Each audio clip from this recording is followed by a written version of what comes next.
Gimana? Gua di sini.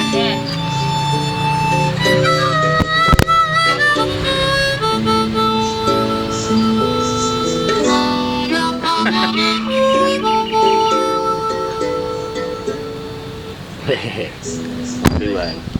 Oh, udah masuk nih. Gimana bang? Sehat ya? Sehat. Ya. Kita berada di Manggarai ya bang, Iya. tempat markasnya Bang Revi. Ini lengkapnya di mana? Manggarai mana bang? Manggarai Utara 4 ya. Manggarai Utara 4. Jadi ini base camp untuk teman-teman atau biasanya komunitas kumpul untuk diskusi atau bagaimana? Ini emang ruangnya disediakan? Awalnya sebenarnya studio sendiri. Apa buat kerja lah.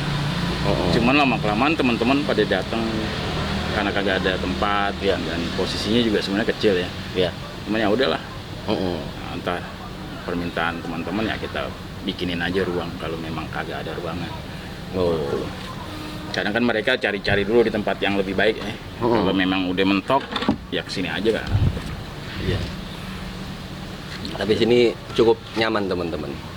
Suasananya juga lagi enak ya. Mendung-mendung, Iya. mendung-mendung rindu gitu ya.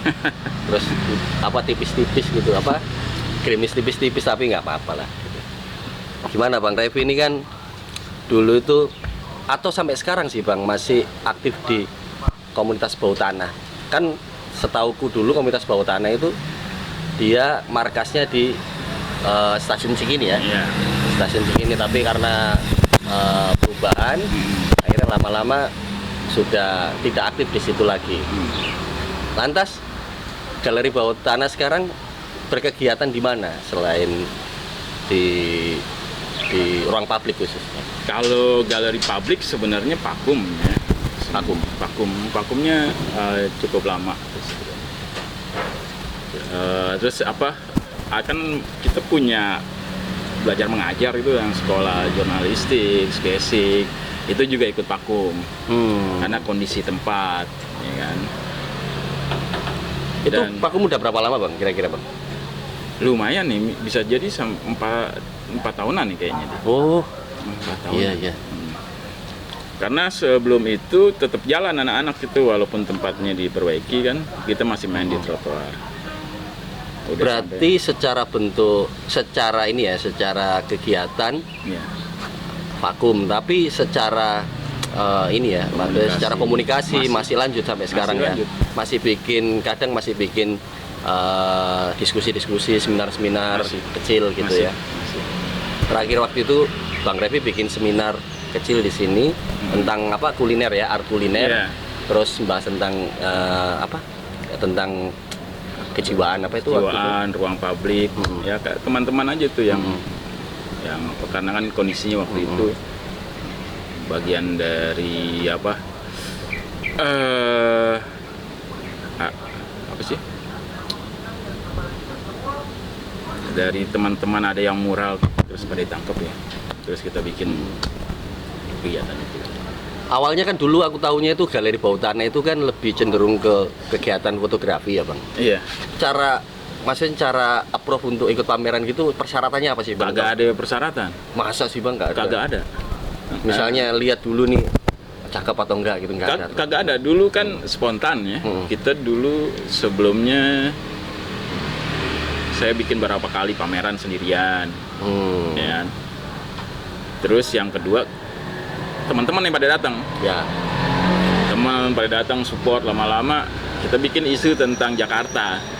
Jakarta kemarin-kemarin. Jadi mau Jakarta yang penting lo mau tahun berapa itu masuknya kemarin-kemarin. Kemarin ya. Nah, kita bikin itu. Dan itu diapresiasi teman-teman. Itu lebih spesifik ya, foto-fotonya tentang urban culture ya. Urban waktu itu. Nah, Jakarta kemarin-kemarin. 2008 antara. Ya 2008-an nih kira-kira itu. Itu besar juga tuh. Tapi di pameran di Bawah Tanah itu ada model kayak gini ya, kan umumnya kalau di galeri kan ada standar kuratorial, editorial. Kalau Bang Revi sendiri mengolahnya itu bagaimana? Kagak, kalau gua lebih mungkin gue lebih melihat fotografi itu tools ya, alat bantu. Dan Alat itu bantu. gue pikir gue kagak demo ke istana nih. Ya. Gue bikin demo pakai fotografi karena waktu itu kan kritik tentang kota ya, tentang Jakarta. Jadi sebenarnya aksi fotografi. Berarti Jadi- bisa dibilang lebih bahasa perlawanannya fotografi itu senjata. Iya. Wah, Ya, sih. pengingat aja Senjata, sebenarnya. Dan itu sering kita lakuin. Cuman lama kelamaan kita ada kelas Ada kelas. kelas basic fotografi, Basic fotografi. kelas basic jurnalistik. Nah itu udah dimulai kurator tuh mulai. Kurator, ya. Karena waktu yang awal-awal kan kagak pakai kuratoran karena isunya siapa aja bisa masuk. Siapa aja bisa masuk. Kecuali yang anak kelas tuh beda, dia memang harus dibimbing kan. Dibimbing. Iya. Kalau waktu itu kan nggak perlu ada bimbingan, memang karyanya udah ada ya ikut aja. Dan itu jadi riak masa fotografi menurut gue sih di waktu itu ya. Dan itu nggak berbayar dulu ya pautannya? Emang kagak bayar. Emang nggak berbayar? Nggak berbayar. Terus yang mereka- ada paling kolek-kolekan, kolek gitu ya? kolekan bikin kaos, Iya. kolekan bikin Berarti apa, dana untuk pameran itu diambil dari kemandirian mereka jualan kaos atau apa gimana dulu ya? Atau patungan bro, dari patungan? zaman dulu. Siapa Siapa aja, Siapa aja. orang-orang kampung juga. Karena kan berdampak gerakan itu Berdampak. ke orang-orang kampung sekitar tuh. Jadi kayak makanan-makanan biasanya tuh ibu-ibu tuh yang anak-anaknya Iya. dulu main sama kita terus mereka udah pada kerja. Iya. Yang menariknya sebenarnya kayak ketika perkumpulan itu banyak, kayak jadi kayak agen tenaga kerja sebenarnya. Iya, iya. Jadi banyak orang-orang dapat kerjaan nongkrong di situ. Dan mereka itu udah punya duit kan. Iya. Kalau misalnya kita bikin acara ya kolek-kolekannya tuh lebih gampang Ya. gitu. Tapi emang pilihannya itu waktu itu udah mantap untuk di ruang publik atau emang karena emang bentuk perlawanan aja gitu atau bagaimana Pak? Itu berjalannya waktu. Berjalannya waktu. Awalnya kan gue pengen jadi wartawan foto waktu itu Iya. tuh, ya kan? Cuman masalahnya rada susah dan masih sedikit juga kan. Sedikit. Wartawan foto juga belum ada, kayaknya masih fotografer yang kuat tuh lebih ke wartawan tulis. Iya. Jadi foto cuma pendamping doang waktu Iya. itu kan. Sedangkan gue kagak bisa nulis tuh. Dan waktu itu wartawan tulis sama wartawan foto rata-rata memang sekolahnya bagus. Sekolahnya ya. Kuliah. Dan gue kan kagak bro. Jadi rada susah. Dan itu berjaringan dan Iya. kalau kita dari luar, mereka tuh rada berat. Ikut-ikut lah gue bikin foto story segala macam, kirim ke media. Dan menurut gue lama-lama kagak seimbang nih apa yang gue buat sama penghargaan yang gue dapet gitu. Iya. Bukan penghargaan komersial ya, emosi ya. Penghargaan emosi yang menurut gue kagak seimbang. Akhirnya gue bikin itu dulu di galeri jalanan tuh, dulu masih stasiun Cikini kan tuh. Gue jual karya-karya gue langsung. Iya. Dan itu Udah ada price-nya tertentu. Iya, udah ada price-nya. Oh ya. Gue kayak jual foto lah gitu. Gue print, gue cetakin. Iya. Nyatanya diapresiasi orang banyak. Ya dengan foto-foto potret yang abang pernah bikin Gue itu. bikin, terus diapresiasi menurut gue. Kalau gue kirim ke media secara penghargaan dihargai berapa, nyatanya kagak ada. Kalau menurut Nah. kita udah ke pedalamannya jauh, udah waktu itu paling keren tuh 1,5 men. Itu keren banget di era itu. Biasanya lu 300-200 ribu waktu itu. Berarti ternyata fotografi itu sebenarnya hobi yang mahal itu bukan karena alatnya bang, tapi perjalanannya itu mahal. Jalan, Pengalaman itu yang menurut gue, kalau untung dari gue kan gue lebih belajar tentang dokumentrinya kan. Dokumenter ya. Gue mengerjakan foto tuh kagak bisa sehari 2 hari, gue lama nih. Lama ya, pendekatannya. Nongkrongnya lama, mungkinnya 80% nongkrong, 20% motret kalau gue. Iya. Jadi gue kagak tiba-tiba datang pulang, kagak. Hampir rata-rata yang gue datangi sampai hari ini berkesinambungan gitu. Iya. Emang dulu pendekatannya Bang Revi lebih gitu ya, 80% ngomong, 20% motret. Dan itu kan juga membutuhkan waktu ya Bang. Kalau ketika motret itu juga kan masuk 20%-nya itu kan untuk memotret itu butuh pendekatan yang antara dia ini mau atau tidak gitu kan, dan dia mau dipublish atau tidak gitu. Nah itu yang membuat menurut gue kalau berdampak hari ini hari ini kan nyatanya apa yang gue lakuin hari ini tetap bagus, tetap spesial akhirnya karena semua orang bisa motret dirinya sendiri. Self portrait gitu, kan? Yang sekarang lagi rame itu. Kalau lo dengan kagak melakukan pendekatan yang baik, ngapain juga dia butuh fotografer? Dia kagak butuh fotografer. Dia bisa motret-motret aja keluarganya. Gitu. Dan trust kepercayaan yang membangun kepercayaan di banyak komunitas. Kayaknya dulu fotografi, waktu teman-teman nanya fotografi buat lo apaan tuh, gue bilang fotografi itu ilmu membangun kepercayaan. Sesederhana itu. Jadi aku kalau lihat Bang Revi pertama kali, dulu aku melihat waktu itu Bang Revi main di Galeri Antara itu, aku melihat Bang Revi itu dari penampilannya itu udah kayak ini seorang penjelajah ya teman. Kayak film itu loh. Film film yang dia selalu pakai topi koboi itu loh. Jones atau apa gitu kan. Jones. Ya itu lah, ini orang petualang ini kan. Petualang yang berkamera gitu kan. Kalau dulu kan, tapi selain mahir selain mahir pakai kamera, Bang Revi ini juga mahir pakai alat-alat senjata golok ya, senjata. Gue kan pesilat basicnya bro dari kecil. Wah, apa Bang? Kelompoknya apa dulu pesilat? Macam-macam. Karena kan dulu sebelum IPSI kan banyak perguruan-perguruan kecil gitu. Dan gue memang suka dari kecil. Sempet ikut kayak kejuaraan gitu Bang dulu atau apa? Beda, gue lebih mungkin ke tari ya akhirnya.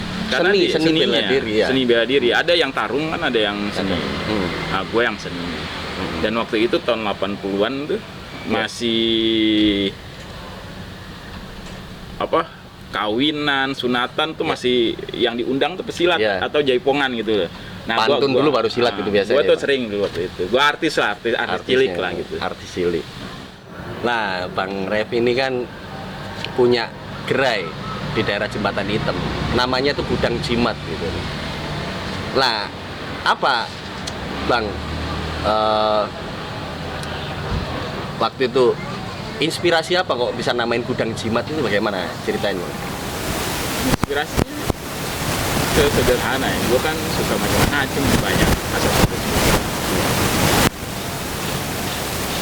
Jadi gue pikir yang gue jual kan kebanyakan aksesoris terus sama kebutuhan kepercayaan diri ya. Apa korelasinya sama jimat itu? Karena jimat itu benda yang membuat seseorang makin percaya diri sebenarnya. Intinya begitu ya? Intinya itu. Simpelnya seperti itu. Sugestinya, orang makin percaya diri. Dan gue menjual barang-barang itu kayak kamera lah, tuh macam-macam, kayak kamera jadi orang makin pede waktu itu kan. Terus atau kalung-kalung. Sebenarnya apa yang lo pakai yang membuat lo percaya diri itu jimat, konsep jimat menurutnya Bang Revi. Lah itu kalau ngasih price, harga itu berdasarkan apa? Atau nilai sejarahnya atau gimana kalau sama pelanggan gitu? Macam-macam bro. Macam-macam. Ada yang gue kagak bisa jual ke orang, mungkin karena attitude-nya. Walaupun bisa ya lihat. Bisa. Gue kagak pembeli gue justru kadang bukan orang yang kaya yang beli. Walaupun banyak orang kaya mau beli. Dan juga bukan kolektor ya. Kadang orang-orang biasa yang dia sesederhana itu dia pengen apa yang sekarang gue punya. Kayak kemarin misalnya orang beli sama gue slide projector. Itu slide projectornya kalau gue kurangin bisa di atas juta. Cuman karena dia bilang ini buat pendidikan segala macam, buat anak-anak, cuma buat contoh, kagak perlu barang, kagak perlu hidup gitu loh. Kan sederhana juga dia ngomong. Kalau kita kan jual dengan harga yang di atas misalnya, harus hidup bersih Dan segala itu macam. bisa dilepas dengan harga miring. Ya, dan gue pikir ya lebih berguna lah. Lebih berguna. Lah sampai ada nggak pernah nih orang demen banget sama nih barang tapi Bang Revi nggak ngasih, pernah nggak mengalami sering. kayak gitu? Sering kayak gitu. Apa? Atas dasar apa kok seperti itu, Bang? Padahal kan pedagang atau pedagang dan pembeli itu kan berhentinya ya sudah, kalau barang laku ya sudah berhenti di situ. Nggak selalu Seperti itu. Nggak selalu seperti itu. Karena buat gue kan pembeli itu bukanlah raja. Pembeli bukan raja. Buat gue tuh pembeli itu kawan berniaga. Setiap orang yang beli barang gue ada kemungkinan besar menguntungkan dia. Ya, Nah, gue agak terlalu suka kalau misalnya pakai konsep pembeli adalah raja, itu kagak baik. kagak baik. Dan itu apa? Mental perbudakan tuh tetap jalan kalau kita menganggap pembeli adalah raja, padahal kagak, itu kan tekan gitu. Dia jual lagi. Hampir rata-rata pembeli gue tuh dijual lagi. Dan mengatasi ini pasar bebas. Kan ada anak-anak tiba-tiba datang beli handphone, dikasih aja padahal dia belum waktunya beli handphone. Haha, kayak gitu loh. Kayak Itu gitu ada. ya? Nah, dan itu di pasar tradisional tuh ada. Nah, dan kebenaran gue memang suka sih nongkrong di pasar ya. Itu awalnya belum bentuk gudang jimat, itu observasi nongkrong di pasar itu, pasar Jembatan Hitam itu berapa lama? Jembatan Hitam, gue mau trade Jembatan Hitam belum jadi pasar tuh. Pasar belum jadi. Iya, iya. Belum, masih gerobak. Berarti sampai ini udah babat alas duluan. Ya gue yang membuka jalur, akhirnya ujung-ujungnya gue yang sebagai advokat kalau misalnya ada apa-apaan berantem. Ya. Berarti singgungan sama Satpol PP sering.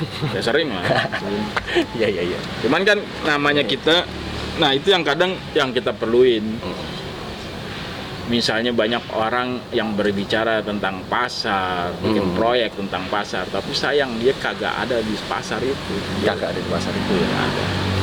Nah, kalau gue suka emang sama pasar tradisional, memang suka banget nongkrong segala macam. Nah, pasar ini kan pasar baru sebenarnya. Jembatan Hitam bukan pasar lama, baru.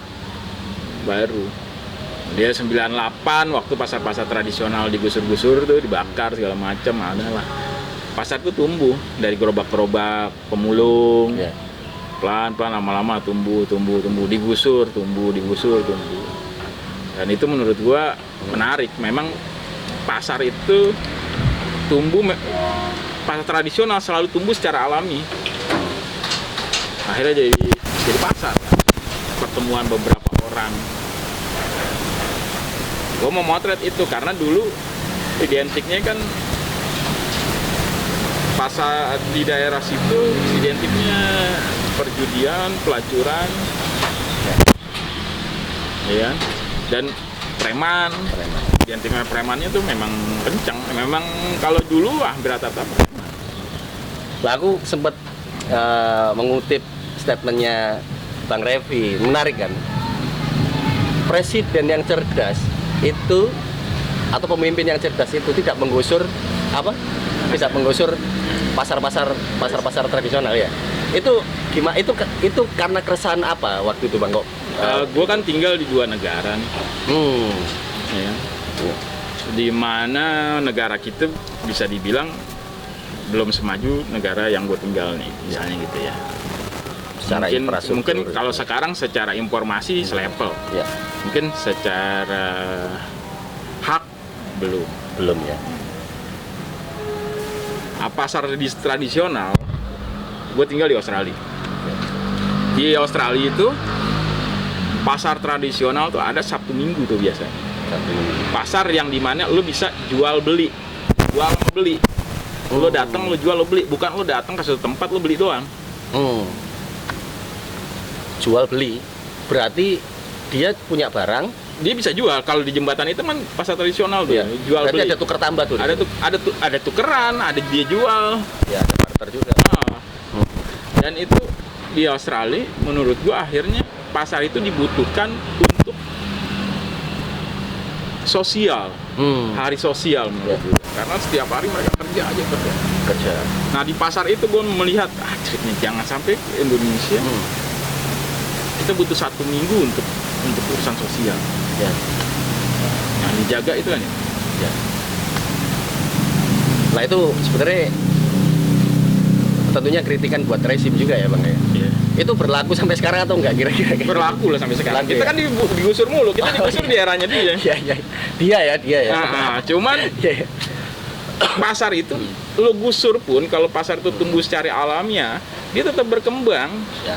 Makanya jembatan itu berkembang dan itu yang harus disadari sama Berkembang itu semakin banyak juga banyak pelaku pedagangnya. banyak dan banyak banget orang dari mana-mana mendapat penghidupan di situ ya. Dan itu yang kagak dipikirin negara. Iya. Nah, tertarik di fotografi itu di tahun berapa dulu Bang? Fotografi gue basicnya kan pendaki gunung. Pendaki gunung. Kan pakai kamera pocket ya. Pocket analog itu ya. Gue pikir buat jalan-jalan itu kan gue jadi guide lah ya. Ya. Ngumpulin berapa orang kita jalan bareng gitu. Akhirnya lama kelamaan kayaknya gue bisa motret ini. Karena banyak space yang gue datengin dan orang lain belum datengin waktu itu kan. Ya. Udah gue motret pakai kamera pocket tuh. Perjalannya waktu kan pergaulan tuh ya. Ya. Pergaulan, gue banyak bergaul sama teman-teman sinematografi juga. Ya kan. Gue suka 2 bidang ini nih. 2 bidang ini. Banyak sukanya sebenarnya. Ya. Cicilan lah ya. Suka ini, suka itu. Ya. Nah, gue suka sinematografi. Gue suka di sinematografi. Gue sukanya bikin artistik, bro. Ya. Nah, gue sangat suka tuh pokoknya bikin apa. Makanya sekarang ngumpulin benda-benda unik gitu ya. Dari dulu. Sebelum kenal gue dari fotografi. kecil main rongsok. Emang suka gitu. Jadi dari zaman Indra Urip lah. Iya. Udah bertemulah teman-teman yang lain ya kan. Anak-anak sinematografi kan juga banyak anak fotografi ya. Kamera dipinjem-pinjemin. Waktu itu kamera mahal banget, bro. Kamera analog dulu ya? Analog itu kagak mungkin deh kebeli waktu itu kalau gue. Iya. Karena kan ya susah, bukan apa-apaan, mahal gitu. Mahal. Kan. Pakai kamera biasa atau kebanyakan dipinjemin sih menurut gue. Udah. Akhirnya mulailah motret. Dari situ ada salah satu kenalan mungkin yang akhirnya wah gue kayaknya kedepannya pengen nih bikin project fotografi. Kalau gue kagak total jadi fotografer sebenarnya. Gue macam-macam.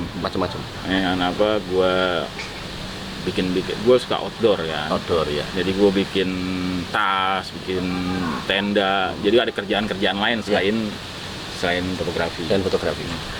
Nah kebenaran gue ketemu Om Don itu menurut gue udah motret waktu itu sebenarnya. Cuman gue mengenal Don Hasman dulu bukan ke fotografer, ke petualang, karena pergaulan gue di teman-teman anak-anak gunung. Ya.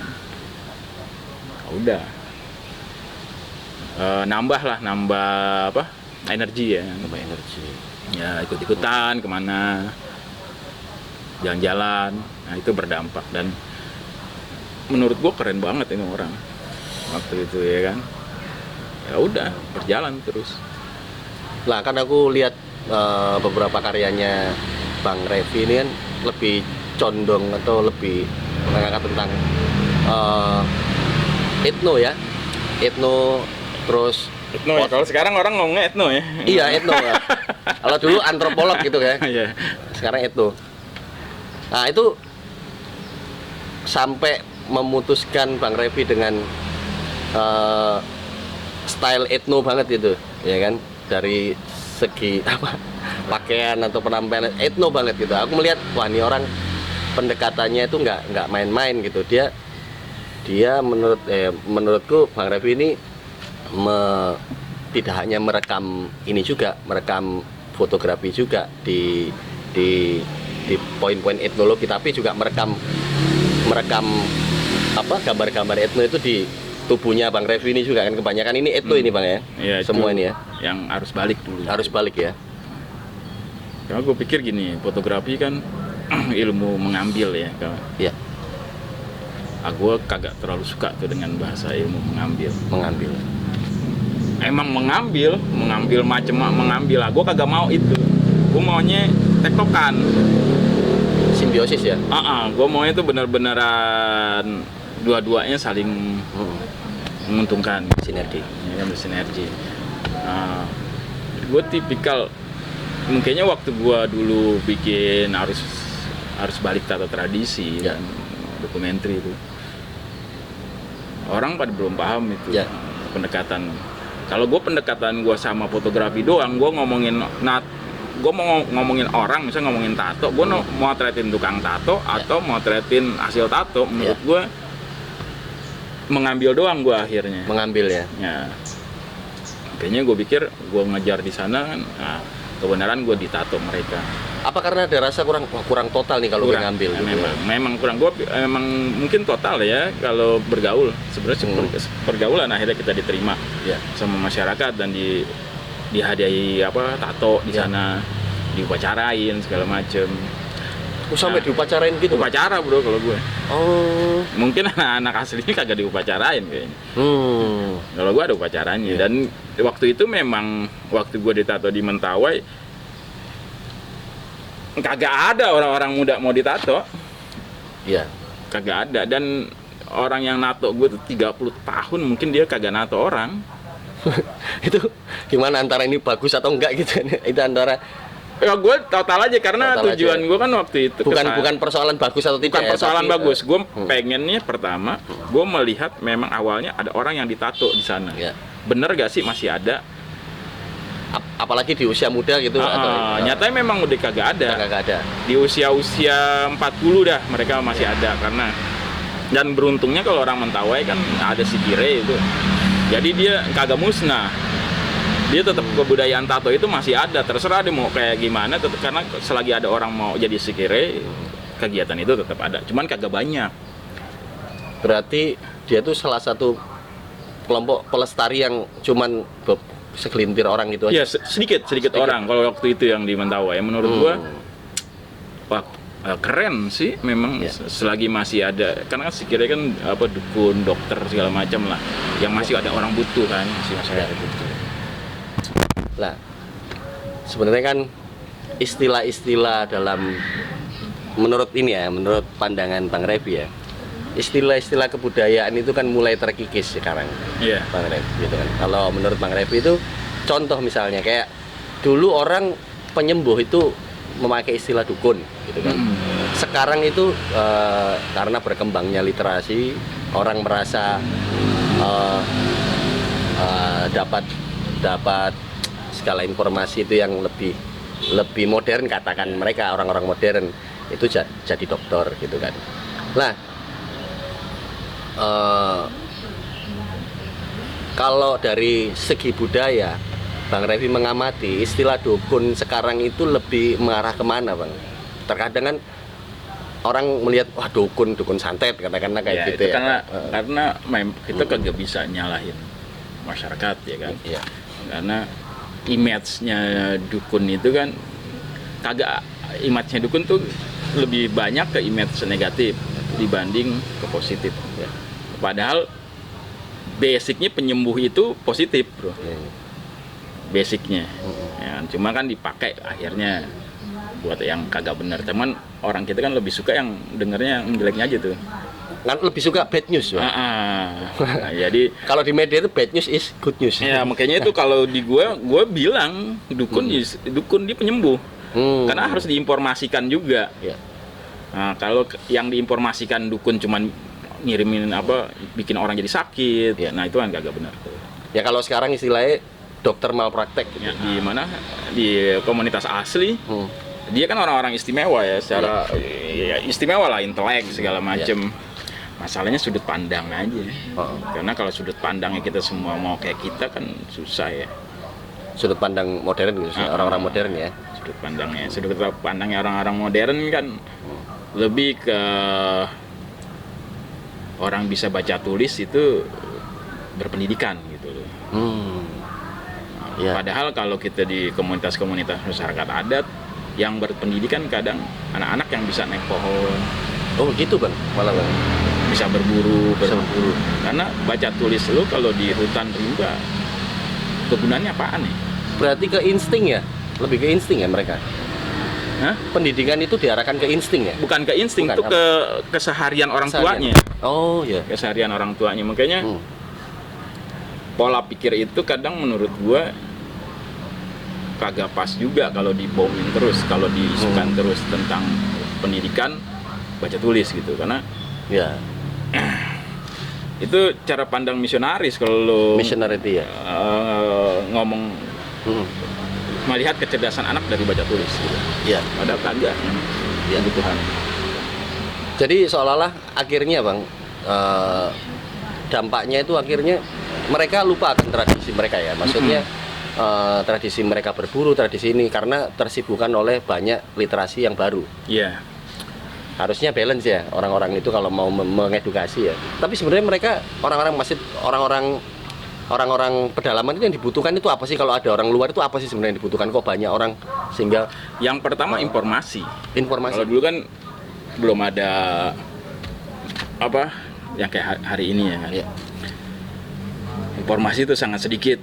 Jadi kalau ada tamu dari orang luar sukunya dan itu yang dia cari tahu tuh informasi keadaan di luar sebenarnya.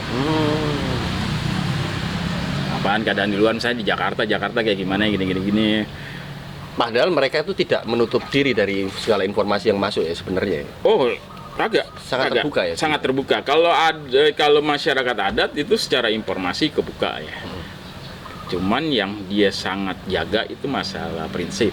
Iya, prinsip. Kalau masyarakat adat kan gitu, mereka itu dididik bukan lewat baca tulis, lewat dituturkan. Ya. Dan itu yang menarik kan. Ya. Nah, selama pengalaman Bang Revi terjun di dalam dunia fotografi, terus masuk ke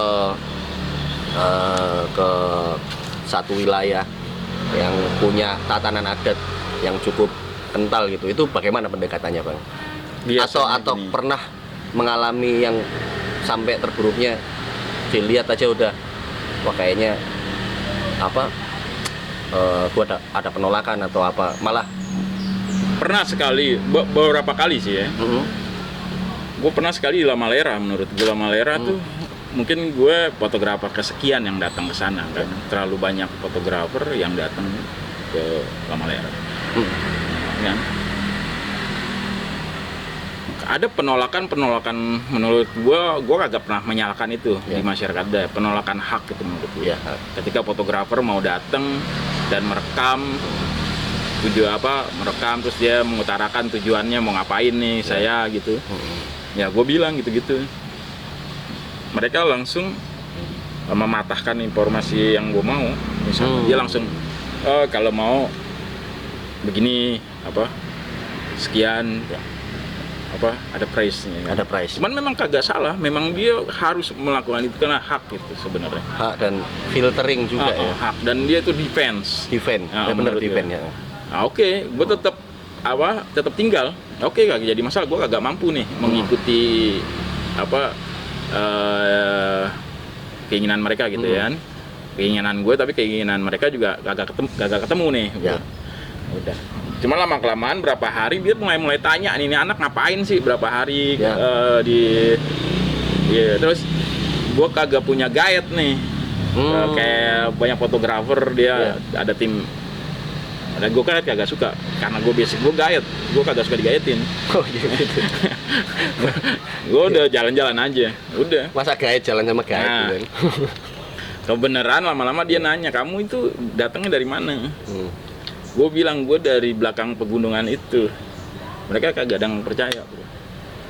Karena kebanyakan turis-turis itu datang dia naik oto. Atau dia naik perahu langsung ke sana.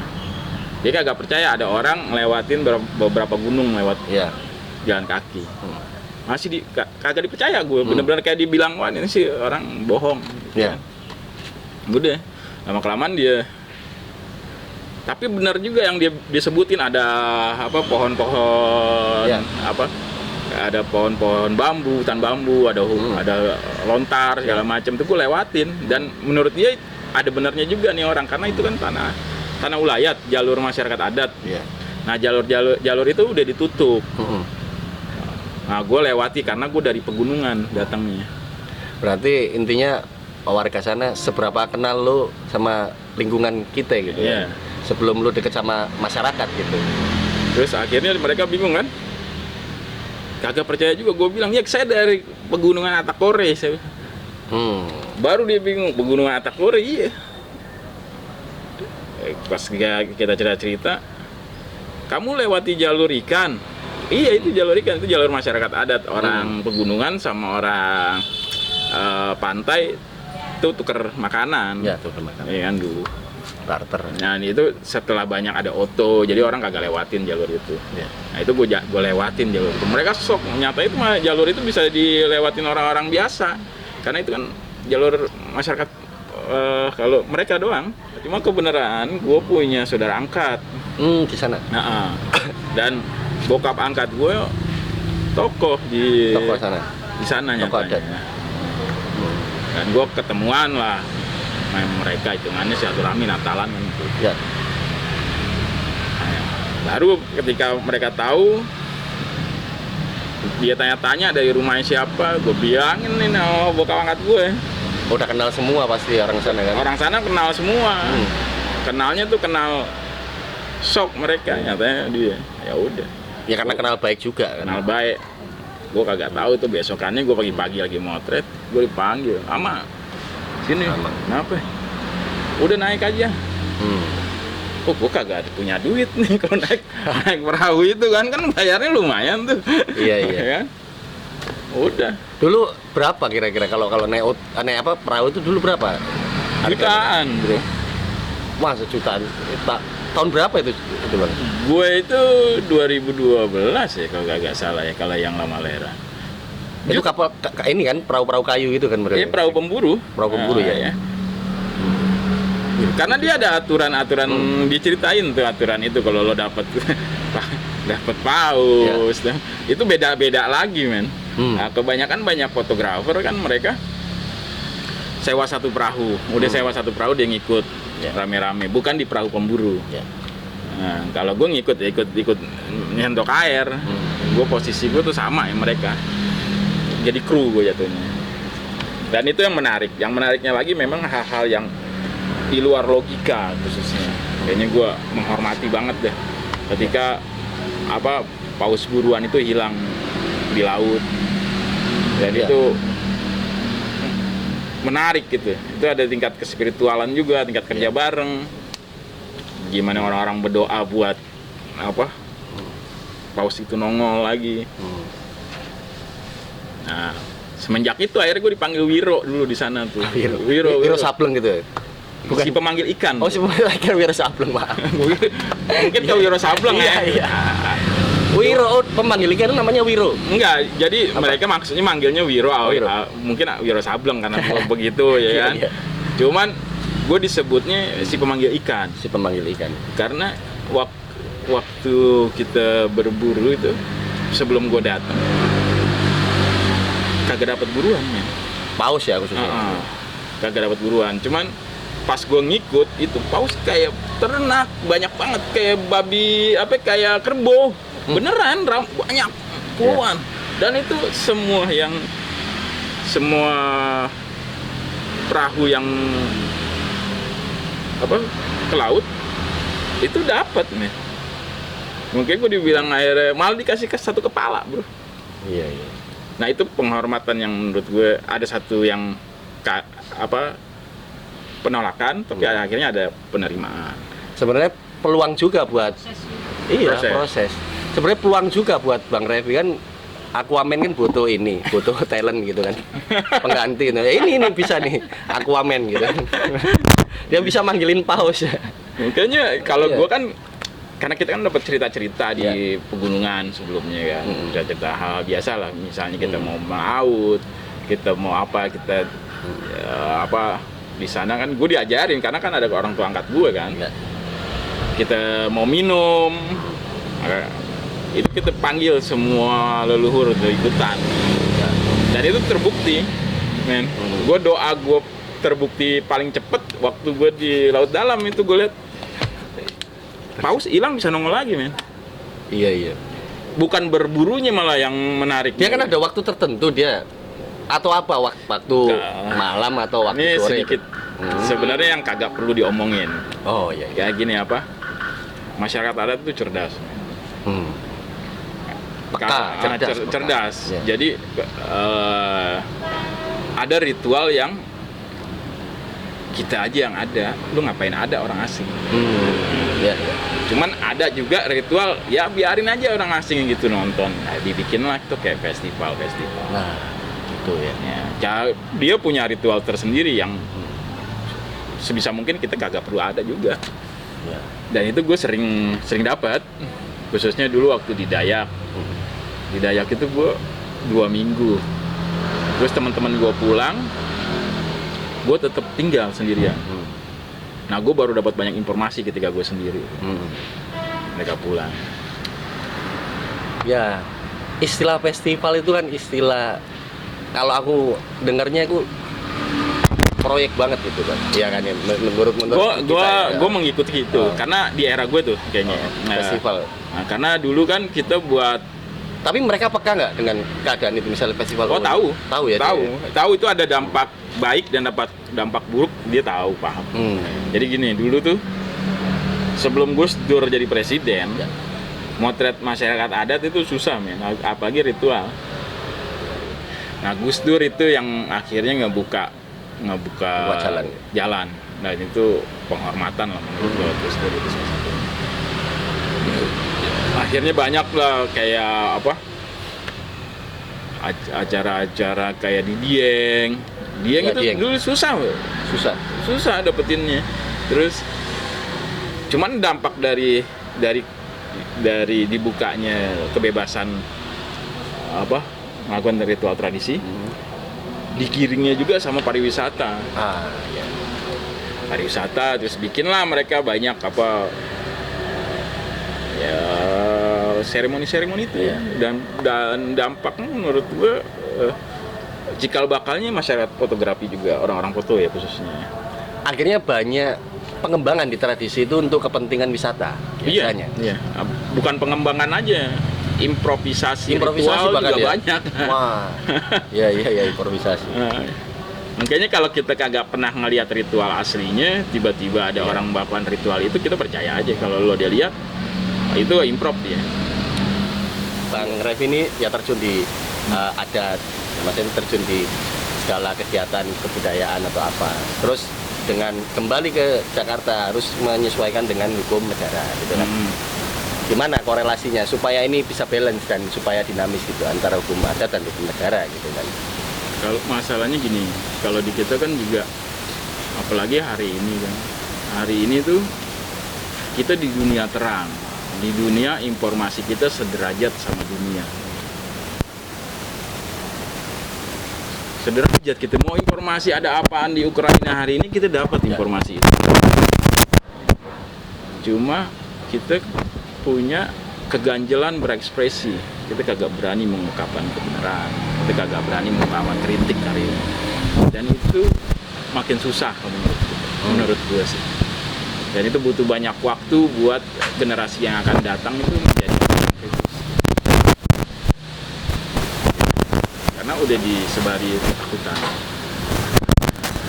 ketakutan lewat apa undang-undang ITE itu, undang-undang sampah yang kagak perlu ada diada-adakan lagi gitu loh. Jadi membesar, agak mampu menyelesaikan besarkan masa kecil gitu. Jadi dia berdampaknya panjang. Nah itu menurut Bang Revi harus diselesaikan secara adat atau secara negara? Adat itu secara adat. Secara adat tuh secara prinsip. Kagak ada ditulis, kagak hukum adat kagak ada tulisannya. Oke. Lu tahu diri aja kalau lu salah. Kalau secara negara gitu berdasarkan konstitusi gitu ya. Dicari jalan keluarnya biar lo jadi bener. Iya, tapi kagak bener. Nah, Oke. cuman hukum adat kita beda lagi. Beda lagi. Kalau mau bicara hukum adat, di setiap suku bangsa itu punya hukumnya sendiri-sendiri. Ya. Oke lah, Bang. Thank you, Bang. Oke.